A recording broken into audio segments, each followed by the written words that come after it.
I welcome you to this candidate forum hosted by the Central Texas 912 Project.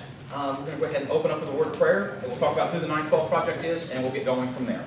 So if you join me in a word of prayer. Father, we thank you for this day. We thank you for your goodness, your mercy, your grace, your provision. We ask that you come and abide with us this day. Lead, teach, guide, and train us as we continue walking this path that you've placed before us to help restore this nation back to its godly roots. Father, I ask a special blessing upon these individuals, the candidates and the audience, those who have dedicated their lives and set aside parts of their lives to become more active and involved in restoring this nation. I want a special blessing upon them. Everything that they set their hand to is blessed and prospered. No weapon formed against them can prosper, and we just curse and cast off any work of darkness arrayed against them. We thank you for this great nation that you've given us and the elected officials holding office in this nation. We say that their head and their heart are in your hands, and you do turn them according to your great purpose, so that nothing unlike the name and the blood of Jesus, the Christ of Nazareth, shall be done in this nation this day. We give you praise, honor, and glory for these things. And those in agreement, said amen. Amen.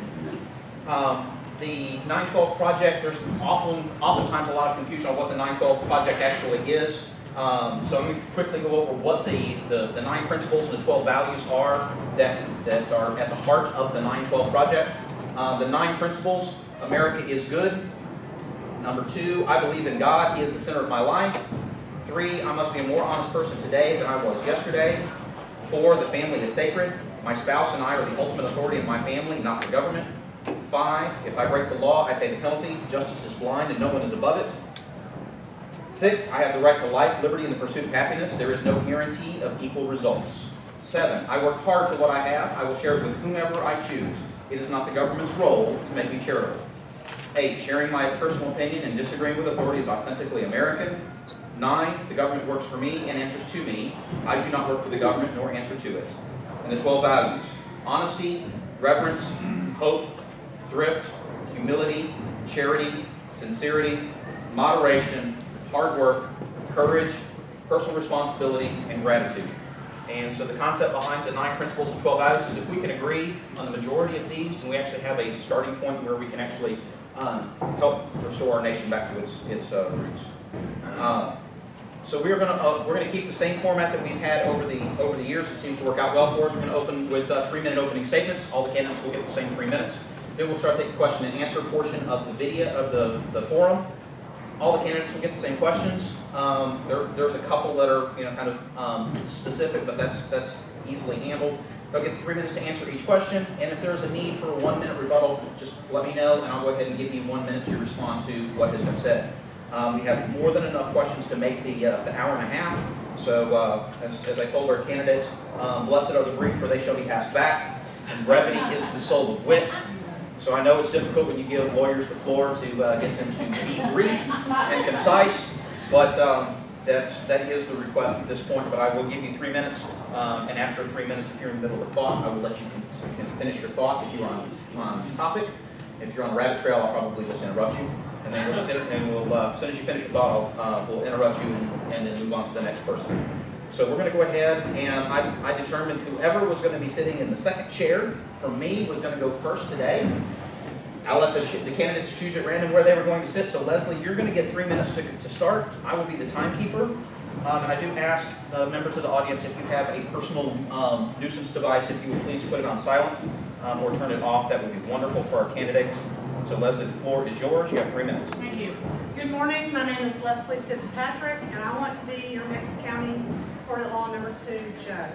I am uniquely qualified, and I believe I'm the best fit for this position. I'm a 5th-generation Texan, daughter of a Navy veteran, married to my husband, Jimmy Fitzpatrick, with a 28-year-old son. I've lived in Texas my whole life, love the state of Texas, and I want this opportunity to have the opportunity to be a public servant, because public service is what it's always been about for me. And I will tell you, when I was a little bitty girl growing up in Lubbock, Texas, many of you are old enough to remember the bicentennial. And back in 1976, we had a parade, and I decorated my little bicycle, and I rode in that parade. And I knew at that moment that I wanted to be a public servant. I knew, and so for the next 40 years, I have prepared for that. I started out as a bluebird. I was a campfire girl from the 2nd through the 9th grade, and so I adhere to those principles about service, community, God, family, and all the things that we hope that a judge will ascribe to once they take the bench. Those are the type of values that I have. I've been a member of First Baptist Church the majority of my life. I've attended faithfully. God is the center of this race for me. My faith is what sustains me, and that's why I'm here today, because I believe that this is my job. I believe that my personality, my background has properly suited me to be your next judge. And I would ask that you consider voting for me on March 1st or in the early voting period. And I thank you for your time again. Lesli Fitzpatrick for County Court of Law number 2.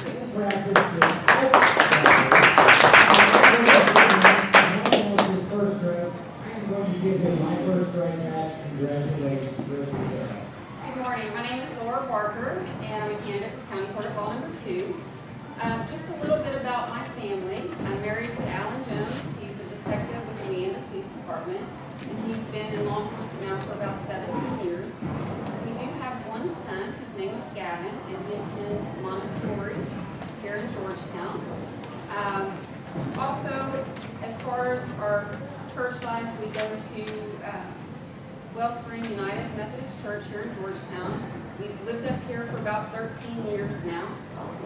We've moved up to Georgetown, I'll tell you, because we love it here, and Williamson County is such a wonderful place to live, to work, to raise a family, and that's why we're here. As far as my community involvement, I've been involved in the community up here for a number of years. I'm the past president of the Williamson County Bar Association. In 2009, I helped found the service section of the bar, which is very important to me because I believe in giving back to our community. That service section does fundraisers for Hope Alliance. We also do a fundraiser every year at Food Drive for Kids. We help out with Adoption Day. So that's very important to me to also be involved in the community. As far as politics is concerned, I'm fairly new to politics. I decided to get involved in politics a few years ago and help out some other candidates that were running for office. The reason that I did that is because I wanted to be part of the solution. And that's really why I'm running for office this year, for this particular bench. Because I want to be part of the solution. I want to help defend our Constitution. It's important to me. And I believe that when I became an attorney, I took an oath to uphold the Constitution. It's important to do that. I'm always going to do that for us. I'm committed to this county. I'm committed to you. And I will always make sure that our freedoms are protected. So I would ask for you to consider me for this court, to look at my information. I have some information in the back. And just vote for me on March 1st. Early voting is February 16th, and I'll give you some more information here in the future. Thank you.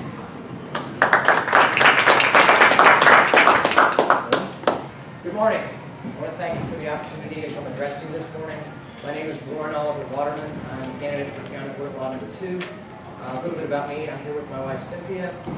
She and our 3 children who all attend Ronald Reagan Elementary live in Cedar Park. We are members of the Good News United Methodist Church. You will find that the 4 of us have lots in common, and we all are good practicing lawyers. I do believe I'm more qualified, and I'll get into those things in a minute. I currently serve as a prosecutor here in Williamson County. I work for D. Hobbs. I have since January of 2013. I'm also the DBI drug court prosecutor. I've spent my 22 years, which is longer than any of my opponents, practicing law, 13 of those as a prosecutor. I look forward to getting to know y'all better this morning. I do have materials in the back. You can also learn more about me if I go to my website, which is my initials, www.judge.com.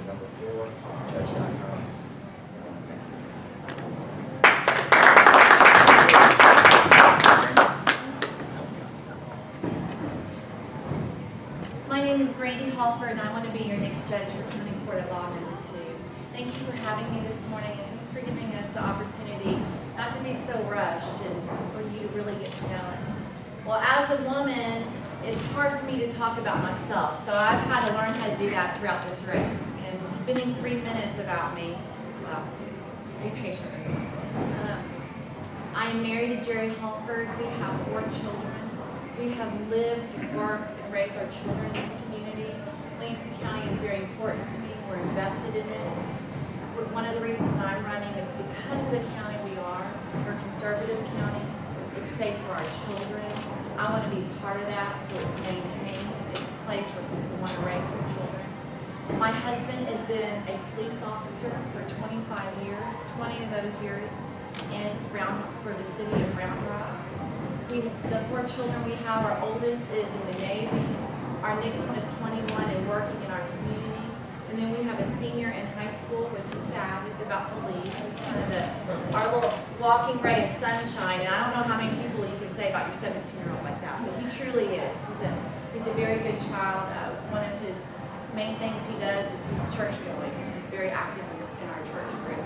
And my daughter, she's about to be 9 years old, and she was really sad that she's not old enough to vote for me or endorse me. So she said, "Mommy for judge," and we just told her we put the endorsement on Facebook. So those are the 4 lights in my life. And my husband, we attend Grace Covenant Church. We've been going there for about 15 years. We really enjoy that church. We enjoy the work it does for the community and where it puts its money in the community. I want to tell you why I'm running for this bench. If you'd asked me, let me start out. I just entered my 20th year of law practice. I'm actually 46 years old, and I found out during this race I look much younger, so I just want to let y'all know I'm actually 46 years old. I'm running for this bench because about 2 years ago, it was planted in my heart that Court 2 would be a good place for me to serve.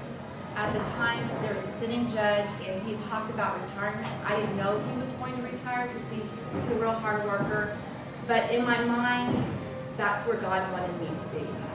He stepped down off the bench this summer, as you know, so it was 2 years earlier than I anticipated, and I really had to think about it. But I had no peace with the decision not to run. I'm running because I'm qualified. I am the most qualified person in this race. I have the most broad range of experience.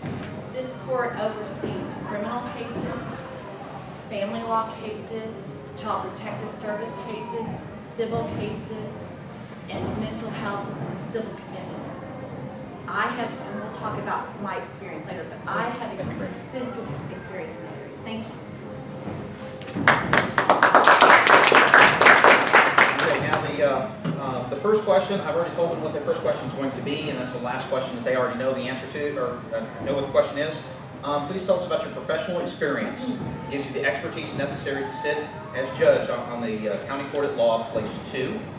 And Laura, it's going to be your question first. Sorry, it's a little challenging getting up. As far as professional experience, I started out in a small firm when I got out of law school. We did criminal cases, civil, family cases, personal injury cases, and then I decided to go out on my own. So I've been in private practice now, I would say, for about 12 years. I do criminal cases, civil, juvenile cases, which juvenile cases won't be heard by this court, but I also do mental health commitments. I've handled CPS cases, pretty much every type of case that this particular court will hear or is hearing right now. It does have a specialty veterans court, DWI drug court. I've had cases that have been placed into these particular courts, so I'm very familiar with them as well. I've handled literally thousands of cases while I've been in practice. Done contested hearings, trials, so I have the experience to do this particular job. The other aspect that I bring to it, I'll tell you, is that there's an administrative aspect to being a judge. It's not just sitting on the bench and hearing cases.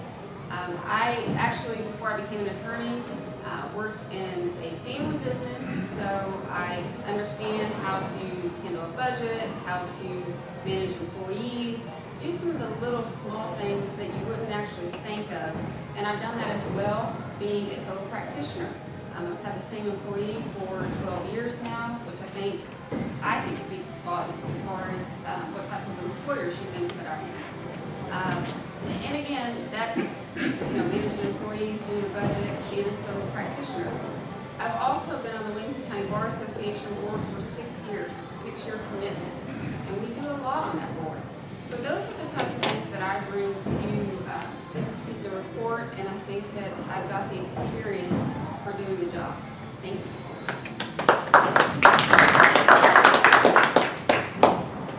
If we could just hold the applause for the rest of the meeting, that would be helpful for our time purposes. Warren. Thank you. I graduated from Cen-Tex School of Law in December of '92, was licensed in May of '93. Began my career in the Dallas area with a small civil litigation firm, but knew that I really wanted to get in the courtroom. So I had a friend call me up one day and said that you have an opportunity out in Odessa, Texas for a prosecutor, which gave me pause because I was going to have to move to Odessa. But it turned out to be the best decision I ever made because when I got there, I got to immediately get in the courtroom. And in the 6 years that I was there, I tried over 70 jury trials. That's more than any of my opponents, even in their more lengthy careers. That opportunity did allow me eventually, after I met my, become my wife, to come here to Williamson County because I knew I would never get her to move to Odessa.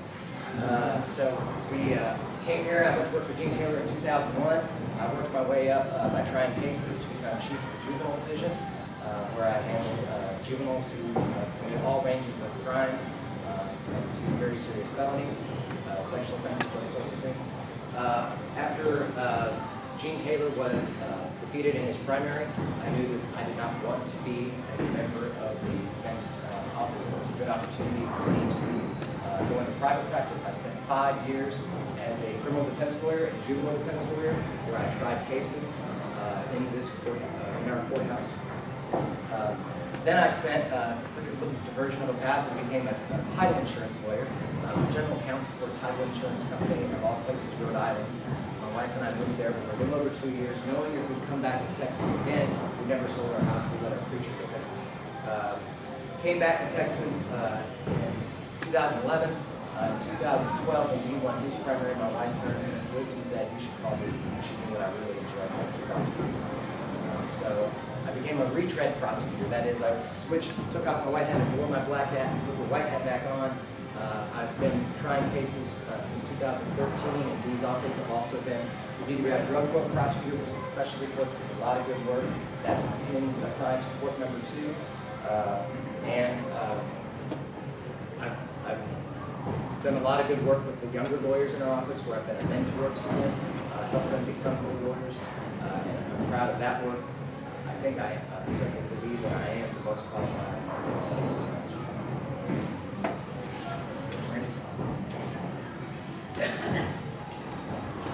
This is my 20th year on the bench, and I can tell you as a litigating attorney, because I've been a litigator throughout these years, experience on the bench matters. It matters when you get in front of a judge and the judge knows the area of law. Decisions in County Court at Law number 2, in my opinion, this court is one of the more important courts in our county. It does criminal cases, the lower misdemeanors. It does family law cases, which we all know is divorce and child custody cases. It does civil litigation, mental health commitments, and child protective service cases. When you're making decisions for children, those decisions a judge makes impacts that child immediately. In family law cases, it affects that child the rest of his or her life. It's difficult to get a modification. That's a change in the judge's initial opinion in family law cases. So it's important a judge gets it right. In child protective services, you can imagine, I have that experience. I have extensive experience in every area and actual trial experience in every area. Half my career I was a prosecutor. I worked at the Williamson County Attorney's Office majority of that time. I went to Dallas County for a year, and I worked for Attorney General Abbott for a year. I came back to Williamson County, and I served as the Williamson County Criminal Division Chief. When I was the Criminal Division Chief, I was actually over all the attorneys in the office, all the staff in the office. I worked closely with law enforcement. I trained law enforcement. I was the liaison between our office and all the county courts, the jail, and the commissioner's court. I have the administration abilities. When I went into private practice when I had my youngest child, I decided that I would do child protective service work, family work, and general practice and including defense. And the reason I went into CPS work is my very first year as a prosecutor, I was assigned to Child Protective Service cases. I was 26 years old, I didn't know a lot about child abuse. It was eye-opening for me. But besides the topic of child abuse, another thing that was eye-opening for me is attorneys would come to court representing the children who had never met their child before. And I thought to myself, if I ever go into private practice, I will always represent children. And that's what I've been doing for the past 8.5+ years, no, 9 years. I've represented children. I've been to the foster homes. I've been to the residential treatment centers. I've talked to the psychiatrists. I know where the children have been. I know what it's like in the system, and I know how important the decisions are made for their future. Children are vulnerable. They need a judge that understands this area of law. I have jury trial experience in this area. I have trial experience in family law cases and civil cases. Actual trial experience, not just dabbling in the area. And I ask you, when you're looking at all of us, compare our resumes, look at our actual work in each of these areas. I do this work because it's important to me. I do this work because I care about children. One of the other reasons I'm running for this bench is there's a special veterans treatment court.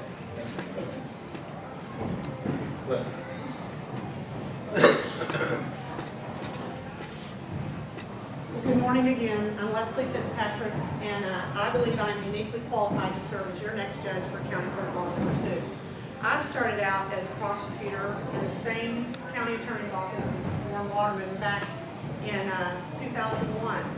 And I tried my first case 9 months on the job. And I'll remember that because a lot of people say, well, what were you doing on 9/11? Well, what I was doing on 9/11 is I was picking my first jury as a prosecutor. And I remember the courthouse was closed. It was a scary time being in Midland and Odessa because of the nature of what was going on in our country at that time. I served as a prosecutor for 2 years in that office and tried over 20 cases. Not only did I try those cases, but I was responsible for one of the county court of law courts. I was the lead prosecutor. Everything I tried, I did solely handedly. And I was responsible for the justice of the peace courts. I was in court in those courts. And I was also the SOB girl. And I was, y'all supposed to laugh, but that is the sexually oriented business ordinance. I was responsible for amending that ordinance, showing up for hearings, and I was able to get one of those businesses shut down because they were not following the law. And I believe people should follow the law. I left that office to run for county attorney, open a private practice in Odessa, Texas. I was in a primary back in 2004, and one of the other prosecutors in that office ran with me. It was an amicable race, much like this one, and she ended up defeating me, but I asked my supporters to get behind her, and she unseated a 16-year Democrat incumbent, which is another crowning achievement. From there, I decided I wanted to move to Central Texas, and I did. I had the opportunity to work at the Texas General Land Office for Jerry Patterson, and he allowed me to work in his administrative law section, and I was the open records attorney, open meetings attorney, and I was over the rules for that agency, so I have lots of administrative experience. That's important because half of the civil cases that are filed in the county are heard now in County Court of Law number 2. I want to bring to your attention, I brought an administrative order that was signed by the current judges in this court on December 7th, reconfiguring this court. County Court of Law number 2 hears 50% of the criminal cases filed, misdemeanor criminal cases. The local rules were enacted back in 2012. This amendment that was just signed last month added half of the civil cases, the mental health docket, the appeals, the JP appeals, and forgive me, I'm just getting familiar with this. That went into effect January 1st of this year. Yes, and that's it. So the family law cases, and you can go look at this, the family law cases are currently heard in the County Court of Law number 3 and County Court of Law number 4, half of them, and the other half are heard in the 425th and the 395th. And so the rules and this administrative order do not show that County Court of Law has any family law jurisdiction at this time. Lesli, you'll be able to finish that thought with the next question, to Thank kind of you. feed Phil's right in. Yes, I'll give you 1 minute. The county courts in our jurisdiction are courts of general jurisdiction. I spoke with Judge John McMaster. We need a 5th county court. We don't have the money for it. Judge McMaster does majority of the family law cases in the county court level. He says the new judge that comes in is going to have to take back a family law docket. That is the reality. So whoever's elected, that is the reality. Child Protective Service cases, a substantial docket has been transferred into county court law number 2. I had a Child Protective Service case in county court law number 2 last week. We have a jury trial set in April. And I have other cases in county court law 2. So just look at the district court records and you can see county court 2 now has a CPS docket and will get its family law docket back. Right now we have visiting judges. So that is the reality of the county courts in our county. I've been here since 1997. The dockets changed per judge agreement and per need of the county. Our county is bursting. So whoever gets this office will have to manage those dockets as well. Kind of filling into that same theme, what do you see as the primary responsibility or role of the county court at law judge? Lawrence, your question first. The primary role of any judge is to see that justice is done. It is to be fair to all the participants, make sure the form and the decorum of the court is followed. That's what a judge does. The judge does that by the way he presides and the way he enforces the rules of his court. Lawyers are expected to behave in certain ways, and we have a code of ethics, and judges also have a code of ethics, which requires them to follow certain standards. The main role of the judge is to make sure that proceedings are fair. The reason we don't have anarchy is because we have courts. The rule of law, not the rule of man, is what prevails and what makes our country great. And a judge's role as the third branch of government is to make sure that participants have a fair forum. That means fairness not just to the state of Texas, but also to the defendant and to the victims of the crime. All those are important, and that's a judge's role. Brandy.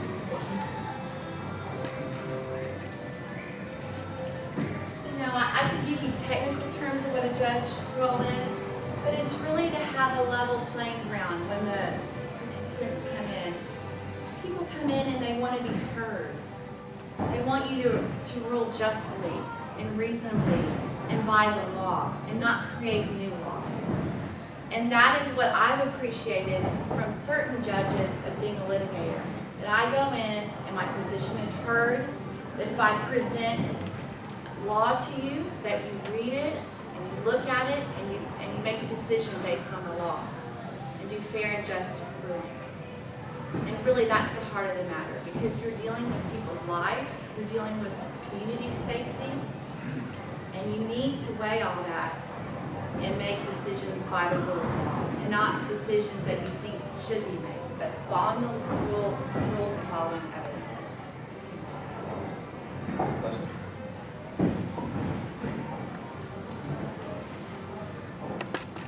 You know, again, Lesli Fitzpatrick, ready to serve as county court law number 2 judge. And, you know, the scales of justice, you know, need to be balanced.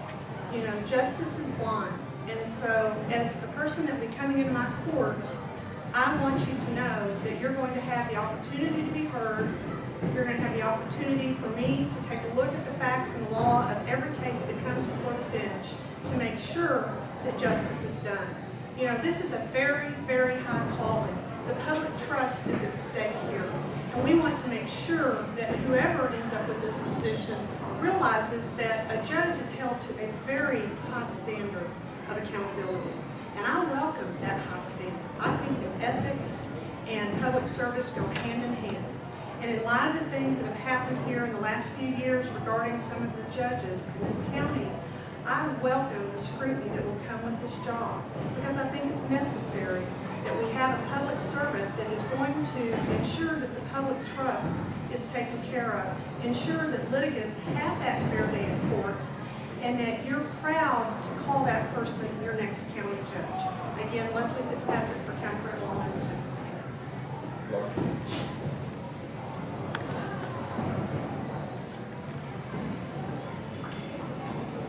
There's not lot more that I can say. I think Mr. Waterman said it pretty well.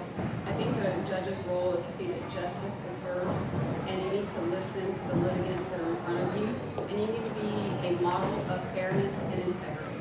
So I think that's the primary role of the judge.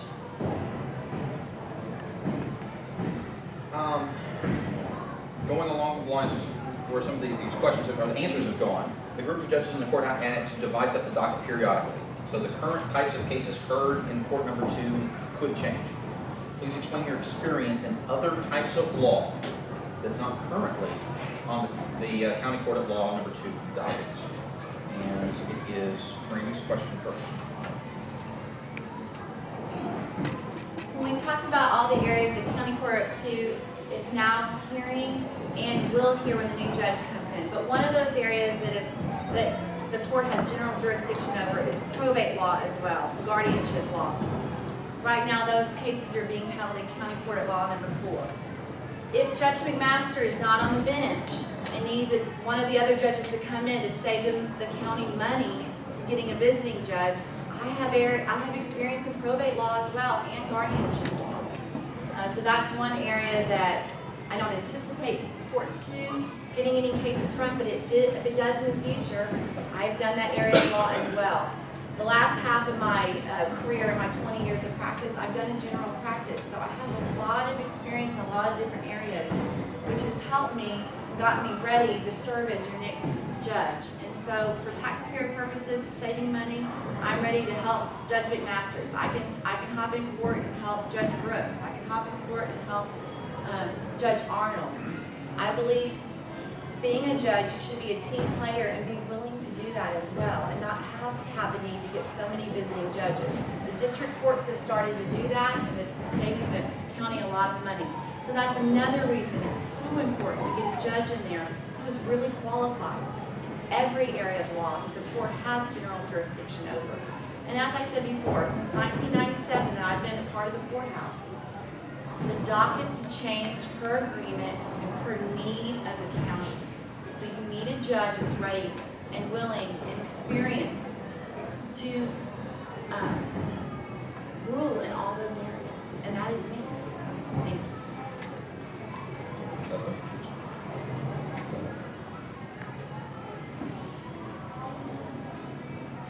I'm Lesli Fitzpatrick for County Court of Law number 2. And, I have a very, very diverse background. And, it's interesting because I am currently certified in guardianship law. I handle many of Judge McMaster's cases. I've been doing that since I came to Williamson County to practice back in 2011. And so handling probate matters, heirship matters. I've handled administrative law cases, bankruptcy cases, family law cases, CPS cases, real property cases, coastal issues, mental health issues, election law, environmental law, immigration law, juvenile law, litigation, local government law, oil and gas law, parole law, personal injury law, poverty law, probate law, Social Security disability law, sovereign immunity law, water law. I mean, I've been licensed for nearly 15 years, and having worked in a county attorney's office, a district attorney's office, for the Texas General Land Office, the Texas Senate, and a solo practitioner. I mean, I am a team player. I work with Judge McMaster's. Judge Brooks has been begging me to get on her CPS list, but I've been so busy that I've not been able to do that. And I work with Judge Arnold, and I am ready to take this job day one. I mean, if they want to reconfigure it and add family law, I welcome it. I want to work for your county. I want to make this an efficient place to do business. And I look forward to the opportunity. Thank you.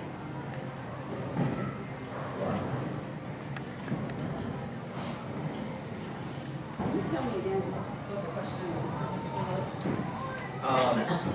The courthouse annex divides up the docket periodically so that the current types of cases could change. Please explain your experience in other types of law not currently on the County Court of Law number 2 docket.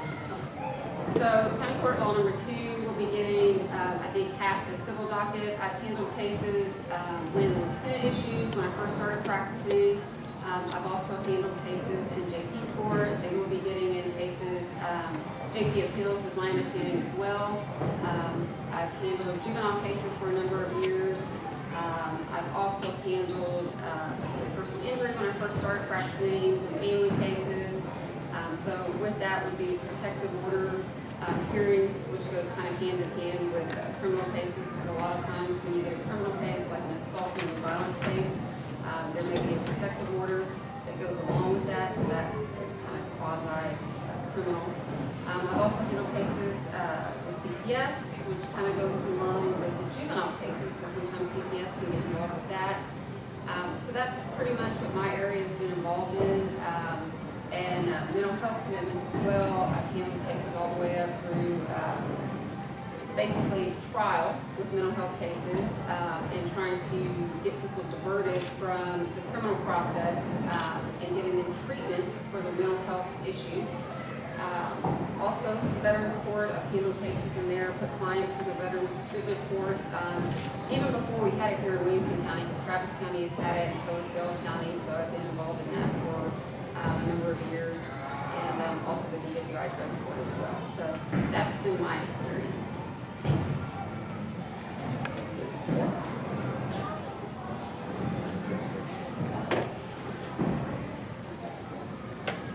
Just take some of the areas that I've had experience in. I've done obviously a lot of criminal. I've also done civil, real estate, family, juvenile.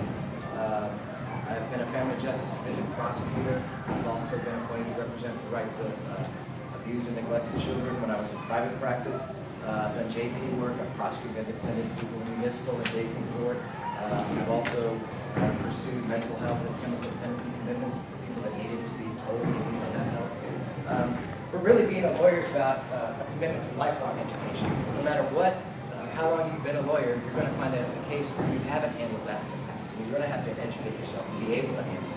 And we all have the same license, which enables us to practice law in any area. We're not, many people are often confused by that, but what do you specialize in? There are board-certified attorneys in certain areas, but it's the minority of attorneys. Most people are general practitioners. Being a judge is kind of the same thing. You have a commitment to education. Only a judge has an advantage because he's got two lawyers sitting in front of him who want to educate him on what they think the law is. And it's the judge ultimately who decides what he believes the law is, and if he's wrong, there's a process that they appeal. So no area of law should be beyond any of our expertise. We should be able to educate ourselves. It really comes down to the same thing, knowing what the law is, doing the pleadings, which is the paperwork file, and the proof. Pleadings and proof of what law is all about. Caleb got himself a new high score of an 87. Congratulations, Caleb. Please name for me the U.S. Supreme Court justice that best represents your judicial philosophy and temperament, and why? Leslie, it's your question first.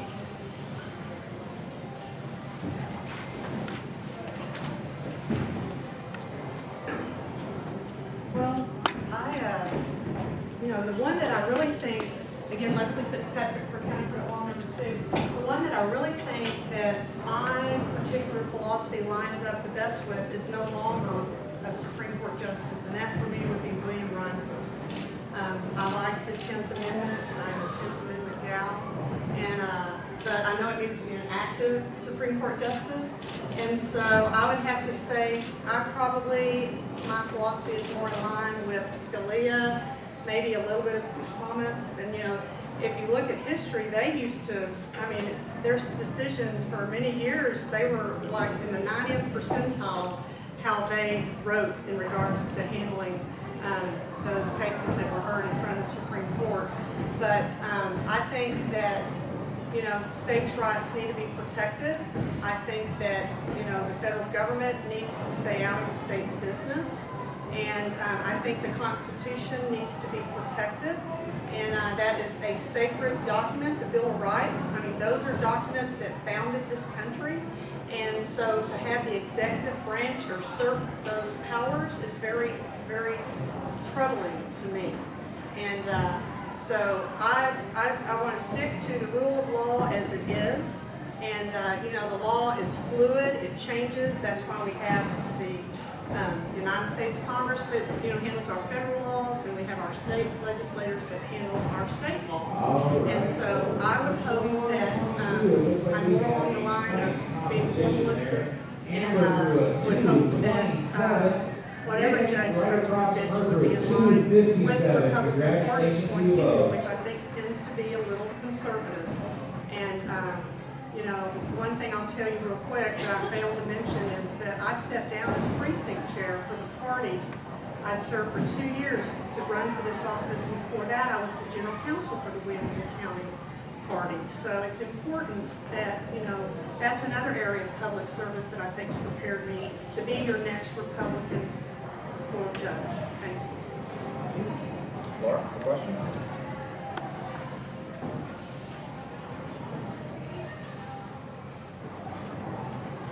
So for me, it would have to be Scalia as well. I cherish my freedom, my way of life. I believe in the Constitution, and I believe that Scalia basically looks at it as the original meaning of the Constitution is what he follows, and that's what I believe in as well. So that's more what I kind of follow, and that's what my beliefs are. So I would say Scalia. Warren? No surprise, I'm a Scalia fan. He's a strict constructionist, I think that's important. I'm kind of a political junkie and have been since I was a small child. I used to get the paper every morning and flip through the editorial page to see if William F. Buckley had an article. So I'm a fan of Scalia, also any other Reagan or Bush appointee, including Alito and Thomas. I'm a lifelong conservative. Just the other day I was looking through my duster when I found my Reagan Bush 84 lapel pin. And I kind of made it took me back because that's what I voted for back when I was 18. But I would have to say, Wallace Scalia, with one notable exception, and that is in some of his opinions he has supported broadening executive powers, and we've seen with this imperial presidency that we currently have, he's gone way too far, and I think that has to be ranked. One follow-up question on that for you, Warren. You said any appointee by Reagan or Bush. Does that also include Kennedy and Roberts? Because those are actually appointed. One was appointed by George W. Bush, and Kennedy was appointed by Reagan, I believe. Or it might have been each other. I think my answer with what my conservative values are is Okay, very well. Just wanted to follow up on the Reagan and Bush comment. So, Laurie, I'm sorry, Brandy, your question. We always have a lot of discussion about the federal government's role and the state government's role. Justice Alito, he's a strict constructionist, so that falls in more lines in my beliefs. He talks a lot about expansion of the doctrine and how interpretations, what that can do for our future. That's why it's important not to create law. That's why it's important to be a strict interpretation of what our Constitution is. Because once we start expanding, where does it end? He talks a lot about that, and I believe in that. I think we need to stick to our Constitution and not expand. Next question is complicated. The last candidate form says it was a very densely populated question. So I'll try to go slow. If you need me to repeat it, I will be happy to do so. Sometimes the court case comes before a judge and with two parties, both of whom are wrong. For example, an individual breaches a contract. The other party in the contract brings suit to find relief for the breached contract. However, the party bringing the suit does so in such a manner as to either deny the defendant in the lawsuit certain legal protections or does not bring the suit in full accordance with the law. So you have two individuals who before you are both wrong and have both been wrong. Please explain the decision-making process you would undergo to decide how to resolve this conflict. And Laura, you get the enviable task of answering that question first. Don't you repeat any of that again? Well, I think I understand it. You're Okay. saying both parties have done something wrong Yes. involving a suit or something along those lines. Either a breach of contract, basically one comes down to a matter of substance over procedure. Got it. And I think that's basically it. Procedurally, I think that you can cure it. And I think that that can be allowed. So I think there are procedures in place to where you can probably cure that if they've both done something that they should not have done, or conduct, then you can cure it by doing procedural curing or allow them to do that. And that's Yes. what I was saying. And there are, and I'm actually thinking of something very specific in these circumstances. A cure is not eligible. It is not able to cure the procedure in which they brought the case before. So you have a situation where it cannot be cured, but you have two people before who are both wronged and who are both wrong. I guess it would depend on the type of case it is, or the type of situation. Would be my answer to that. More? Your question? Yes, I have actually witnessed just such an occasion. It was a family law case that turned into a CPS case. That's where two parents were both so contentious, they were using, basically having a tug war with the child, having fights and getting charged with criminal offenses with the way they behaved around the children during the kid exchange. Judge McMaster handled this in a very resolute manner because he told them both that they were wrong, and he had a solution for how he was going to fix it. They were going to have a supervised exchange, and they were going to have to pay for that supervision of the exchange to end this sort of behavior because it needed to be ended. So he had leverage on them. It got to a ridiculous point. The state of Texas had to be involved because two parents couldn't be civil with one another, but we all know what happens. I think the judge's role is to call people out when their behavior falls below a certain standard. The question you asked was a civil matter when two parties are wrong. I think it's a little vague for us to be able to answer it. Kind of, Laura said it's a little bit, I have to know more. So if you gave me a specific set of facts, I'm sure that I could delve into it and hopefully have a answer. So if you would like, I'll give you some more, I'll put some more meat on the bones, and Laura, give you another opportunity to bite at the apple if you wish. Basically a forcible detainer case where an individual has been foreclosed upon. So once again, foreclosure has already occurred, it is incurable. They breached the contract. The bank, in their foreclosure and their forcible detainer actions, have broken the law in actually bringing the forcible detainer. And so you have a situation to where a bank has done wrong, a mortgagee has done wrong, and now you're in a situation where neither one can actually find any kind of justification for their standing there. And so the question is, how do you sift through contract law versus the procedural that is there, and someone whose rights are clearly being violated, and someone who actually had a contract clearly violated? That is the meat behind the story on this. Having done real estate law, I know a little about what you're talking about and handled, having been a title insurance attorney, I know about enforcement of the detainer and also issues with regard to bad foreclosures. They have happened. And it is problematic because you're saying normally you put someone back in a position. Here we have a case where you can't. And when you can't put someone back in a position, the only remedy we have is damages. And damages are money. That's all you can do for the person. I can't make you whole again. All we have is money to try to put you in a whole position. And then it comes down to equity. Maybe the amount of damages is reduced by the other party's malfeasance or improper action themselves. So there becomes a balance as to reducing the sort of damages.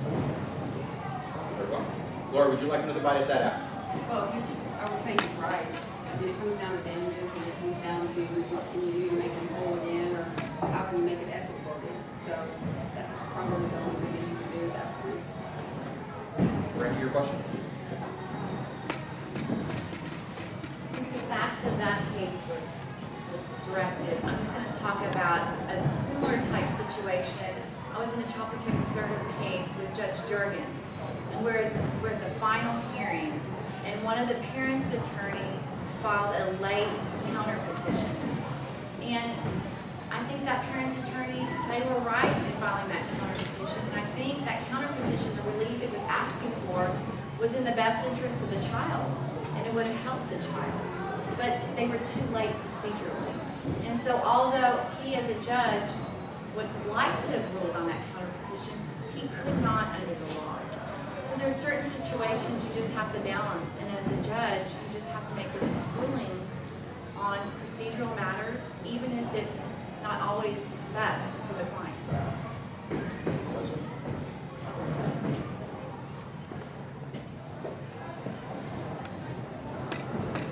Well, in the situation that you mentioned, I think, once you can no longer make a party whole, then you are looking at the damages and, as far as equity goes, trying to restore that party. With the banking industry and all the things that have gone on in this country, people have been harmed. And I was thinking about a whole Wall Street fiasco, all the people that were taking, millions of dollars of their retirement, and, we can't make that person whole either. In regards to having two parties in front of the bench that they're both wrong, if there's ways to involve a mediator to come up with some resolution that might be workable for both parties, if it's, not like this foreclosure situation where there's nothing that can be done, and even, pretty harsh that, dismiss the case. Make them start over, which that's a pretty harsh result, but if that's in the best interest of the court and if the parties are not going to properly present their cases, then, there needs to be consequences. We don't want to waste the court's time or money. As a private practice lawyer, please describe the type of case that you would not take. And Warren, it's your question first. I had to make just that decision when I became a private practice lawyer, a criminal defense lawyer. I made it a rule that I would never take crimes, sexual crimes, so I never took a single rape case or sexual abuse case. I know a lot of lawyers that make a lot of money defending just those specific instances, but I knew that I could not do a good job of that, having been in my experience with prosecutors. I've seen what I've seen. My heart wasn't in defending those sorts of people. So I made a decision that if I ever was appointed to one of those cases, I would take myself off the appointment list because I was not going to take those. As it turned out, I was fortunate in the 5 years that I was on the appointment list, I never got one of those cases, so I never had to actually make that decision. But I knew that to be a lawyer, to be an advocate, you have to be able to believe and sell what you're selling. If you can't do that, you're not going to be an effective advocate. Not even for our those things. Brandy? I have not and I will not take any defense case when it's a crime against a child. My whole service, I feel as a lawyer, the path that I've been on is serving children. I will not take a case that involves them. And so as far as criminal is concerned.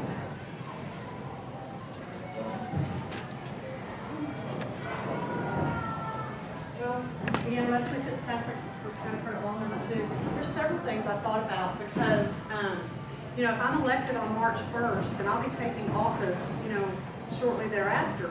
And I have been in private practice for the last 4.5 years representing persons charged with misdemeanor crimes in this court.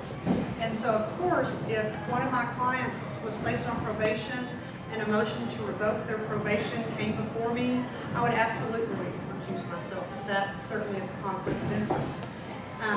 The other time that I would probably recuse myself is if it was a family member or a close friend. Because I don't want there to be a perception of impartiality or that, based on our relationship, that person is being treated differently. And so I would certainly want to recuse myself in that particular situation. Leslie. So that's actually probably the last question I'm going to get to about recusal. The question was about private practice. You as a private practice attorney, what type of client would you not take? Oh, I apologize. All right. I misheard your question. All right. So, the type of case, well, I am, and I didn't tell you this in my opening, I was an assistant district attorney for a year out in Odessa, Texas, and I prosecuted crimes against children and sex crimes. And so I too, as a criminal defense lawyer, have refused to take those cases, also have refused to take sexual assault types of cases as well, because I just have an issue being a woman in those particular types of crimes, and having been a former prosecutor where I represented those children, I just can't in good conscience represent or, would take those kinds of cases. So, thank you.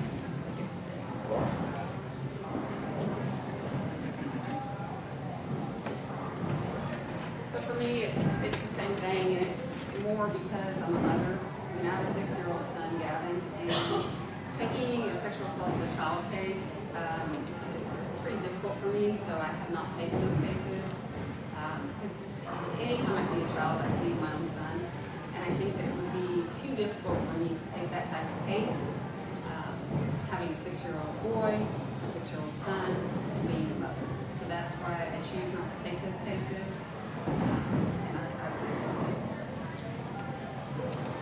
question is actually two questions, and it depends on which side of the aisle you actually worked on. You were white hat or black hat, as one had pointed out.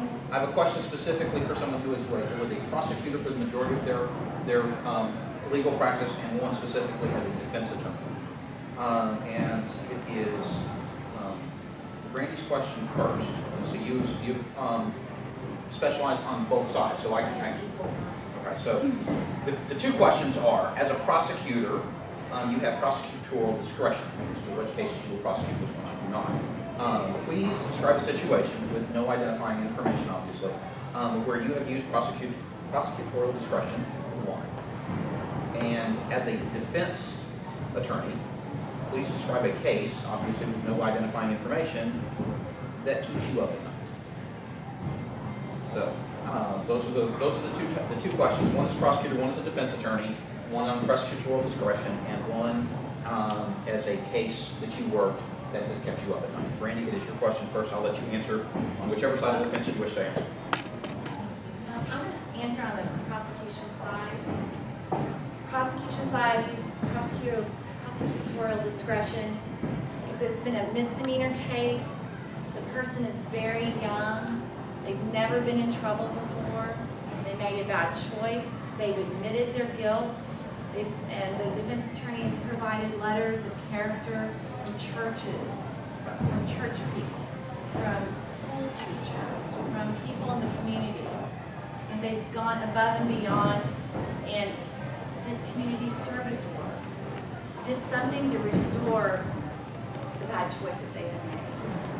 As long as there's a consequence, as long as they've gone to some classes to understand their bad choices and done some community service and have backing from the community, not just their parents, that this is a mistake, it's never going to happen again, I use my discretion to say, okay, you've done all these things, we're not going to go forward on the case. So it has to be a unique situation, someone really young and you don't want their future scarred by a lower level misdemeanor case. Leslie, your question?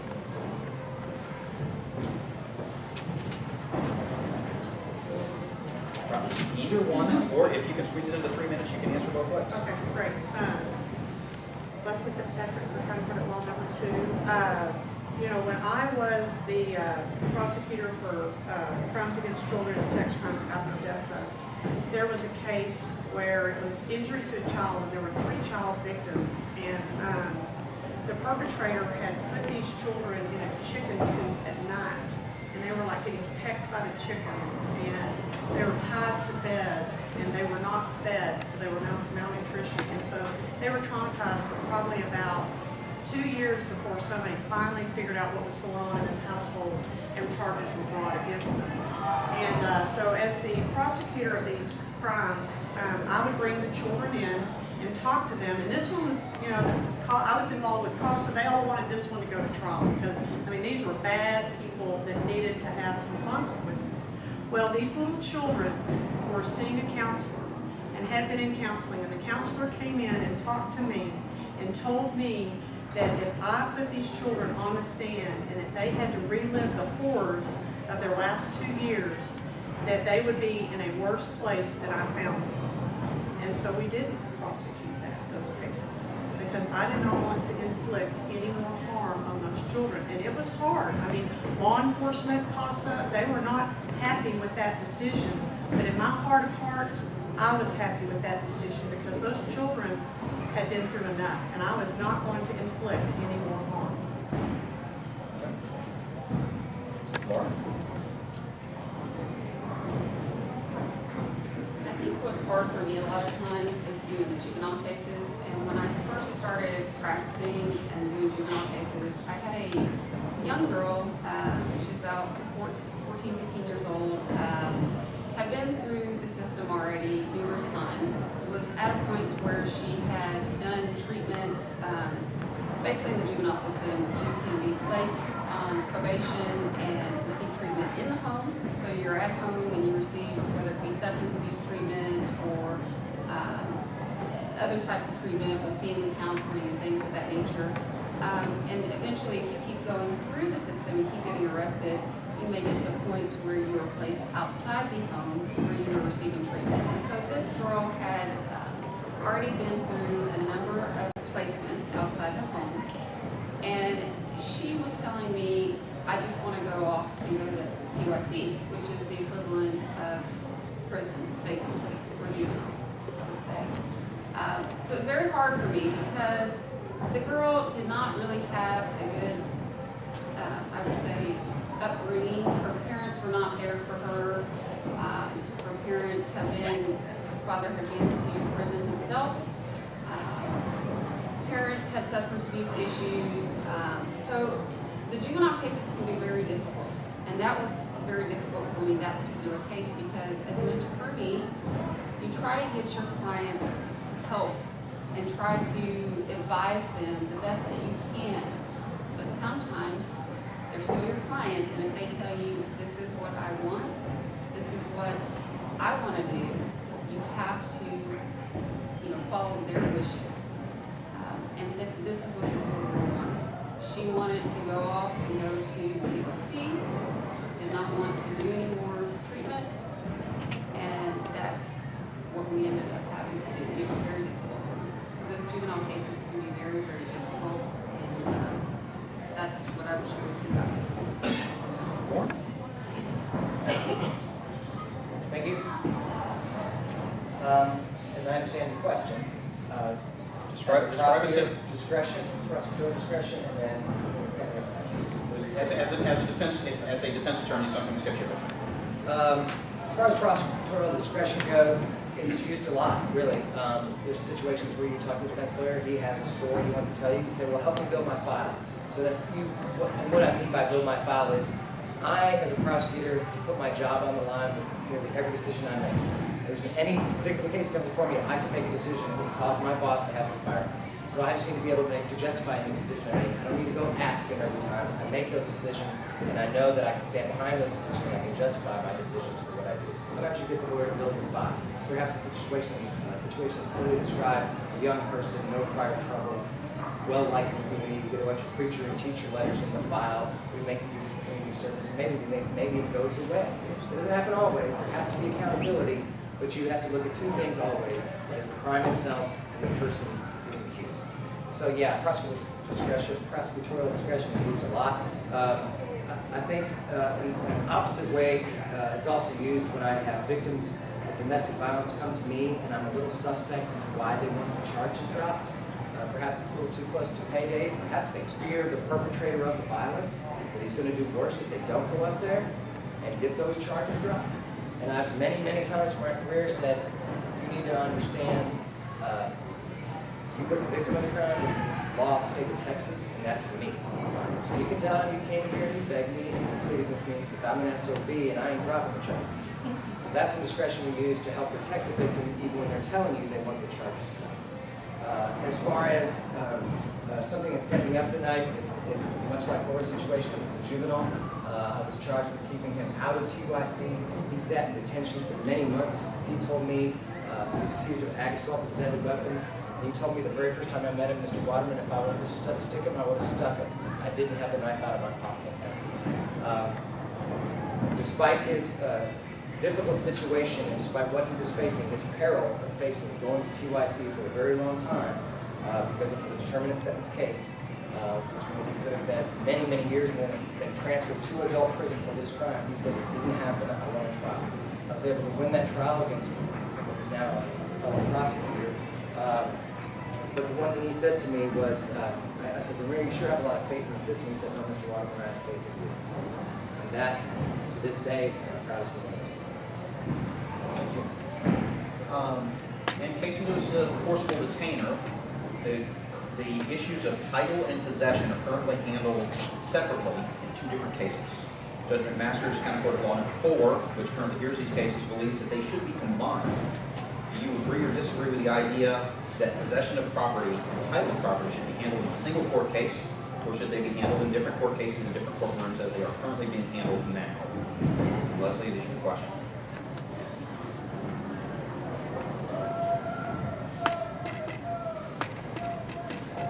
Lesli Fitzpatrick, candidate for County Court of Law No. 2. As a judge, I think efficiency is the name of the game.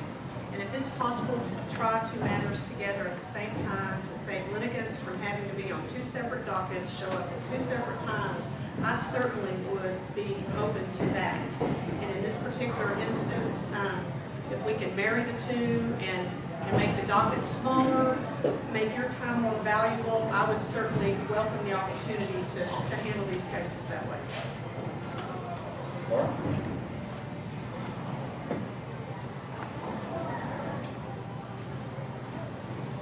I would echo that as well. County Court Law number 2 is growing in volume. It will get much bigger once we get an elected official in there, another judge. The county is growing, as you know, so it's going to get more cases. And if we can make it more efficient by combining it, then I would say that's probably a good idea. If for some reason a particular case should not be combined, then maybe we should not do that. But for me, it's all about efficiency for the litigants, for the attorneys, and for everyone that's involved. So I would say that would be a good idea.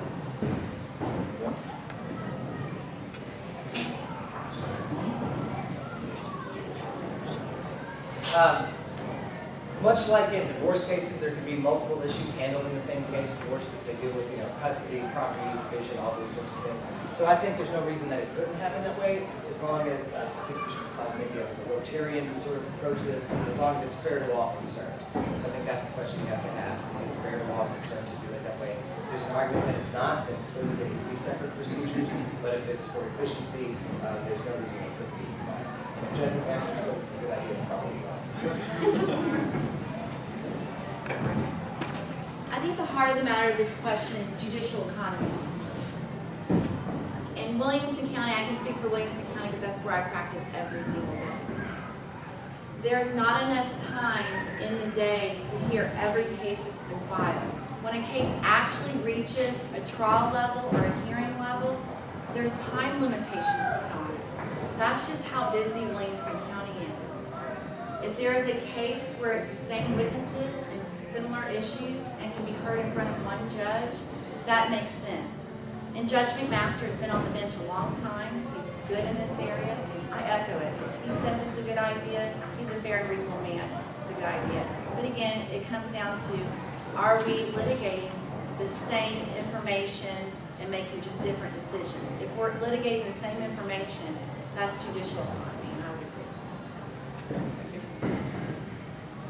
And unfortunately, we are just flat running out of time, so this is going to be our last question. Judges can decide when or if to recuse themselves from any case that comes before them if the judge feels that there is a conflict of interest. While doing so can be in the best interest for the fair administration of justice at times, it can also lead to non-elected judges who may or may not reflect the values of the voters of the county presiding over a number of proceedings. What would be your personal guidelines as to when or if you recuse yourself? And Laura, is your question first?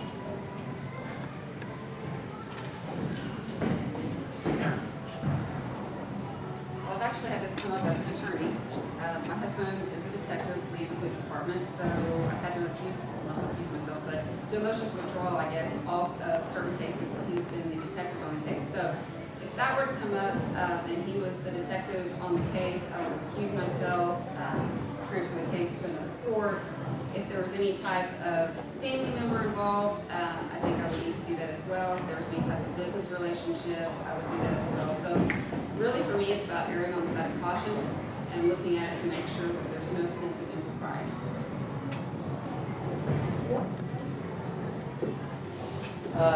We're bound by the rules of ethics and will be. It makes it very clear when you should, and that's if you have particularized knowledge or you have a bias or prejudice because of a relationship that you might have with the family members or people that you're close to or before you maybe you wouldn't be as fair. You want to avoid the appearance of impropriety, so you would always need to recuse yourself in those situations. I'm pretty confident with the presiding judge that we have and who they've chosen as visiting judges when that has to happen. They've done a very good job in the interim since this court's been vacant. Judge Hodges, Judge Weiser, and Judge Velasquez have done a very excellent job in maintaining the court system and reflecting the values and making good decisions for it. So I'm very comfortable with that. Again, it comes down to simply following the rules. You need to recuse yourself, you need to recuse yourself. We've all practiced law amount of time, so it would be a question that would have to face each of us on occasion.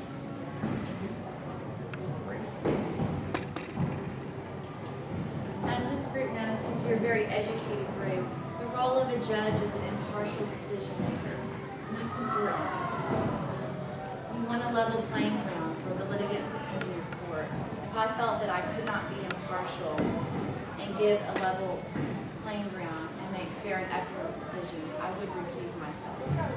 But I would take those decisions very seriously for the reasons given, that someone that is not elected by Williamson County can come in and make those decisions. So I take that seriously, and I'm bound by judicial canons and bound by what's right.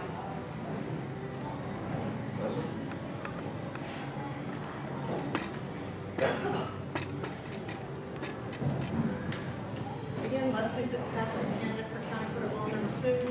And I kind of let the cat out of the bag earlier, but I again would recuse myself if it was a former client that I have represented, because certainly there's an appearance of conflict. You know, as a judge, I don't want to be presiding over a matter that I handle in my private practice. And family members, close friends, anytime that there might be a situation that would be perceived as, you know, improper, I'm certainly going to step down. And, you know, I do believe the judicial canons are there for a reason. The conduct, you know, of judicial canons are there to guide us. And I certainly am not going to do anything outside the bounds of those canons when I become judge. Thank you. And we are just about out of time, so we're going to go ahead and move to closing statements, closing arguments, if you will. Warren, you have 3 minutes. The floor is yours. Thank you. It's been a pleasure being here this morning. I hope you've gotten to know each of us a little bit better. I will humbly ask for your support and your vote.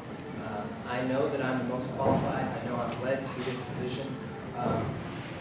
My wife and I prayed about this decision. I expected someday to be a candidate for judge. It just happened a little sooner than I was expecting, given Judge Wright's departure.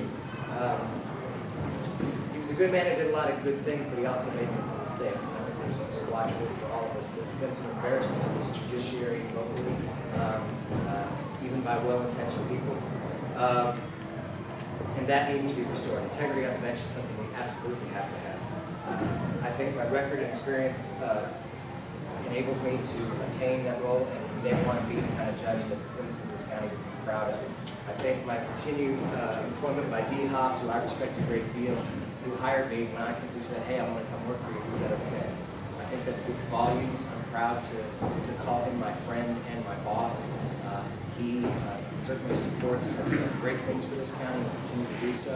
And I want to be just such a person as he is, a member of this community, a member of citizen, or as a citizen of Williamson County.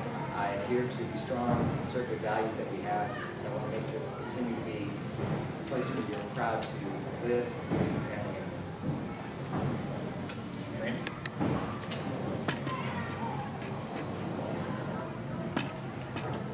I think it's important to know why I'm running. I'm running because I know through my extensive experience as a litigator and in the courtroom, and worked in every area of law that this court makes rulings on. Experience on the bench matters. It matters that the judge has worked extensively in each of these areas.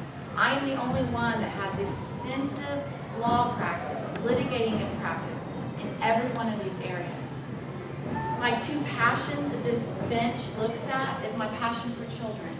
I've represented children in child protective cases like I told you before, but I want to share a story with you about the real life issues of neglected and abused children. One of my clients, the first time I met her, she was in the NICU unit. She had high levels of cocaine in her system when she was born. She stopped breathing on the table and had to be revived, and then had to be watched closely while her tiny body was fighting the effects of cocaine. She did not have a voice of court. I was her voice of court. This is what I do. This is what I've devoted my law practice to.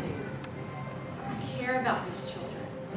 I know what they've been through. I know what the makeup of the family looks like because I've worked in this area. And I know the decisions that have to be made to keep them safe. My other passion is for veterans. I'm on a special mental health appointment list for the for mental health cases. Through that, I've gotten a lot of veteran clients. And I had to learn with them how to represent them when they have trauma from military duty. Now we have a Veterans Treatment Court. In Williamson County, it was modeled after other Veterans Treatment Courts across the United States, that if they're done well, the recidivism rate is almost 0%. I want that for Williamson County. I want the recidivism rate for our military men and women who are suffering from serving our country to be almost 0%. I've got the legal background and I've got the administrative background to make sure that court is successful. And this is why I'm running. And I urge you to look and think about who is the most experienced and how vital it is to have the most experienced person serving as your next judge. My name is Brandy Hallford, and I'm asking for your vote and your support.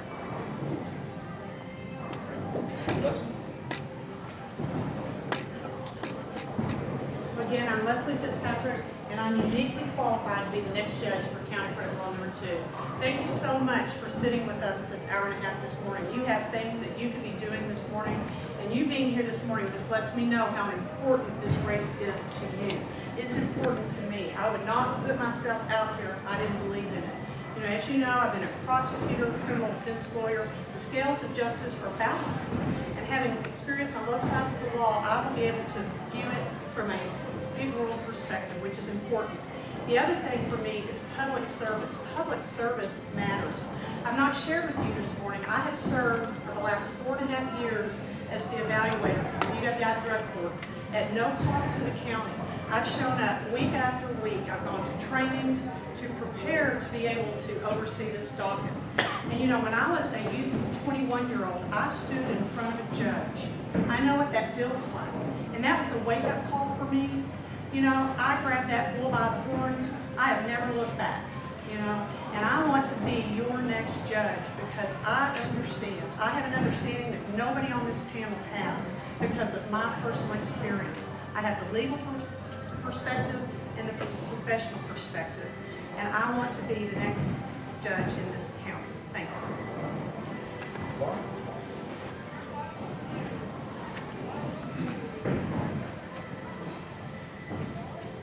Thank you guys again for having this forum. We really appreciate it, my husband Alan and I. I'll tell you, God, family, and country, that's what's important to us. You know, my husband and I are doing a Disciples Path class at our church here in Georgetown. And we're doing that because we're always learning, we're always going down a path. Our relationship with God is always changing. And so we're doing that every week for the next 6 weeks, just to see where our journey is taking us. And that's important to us. You know, our family, our 6-year-old son is important to us. Our country is important to us. The Constitution is important to us. That's why I'm running for this bench.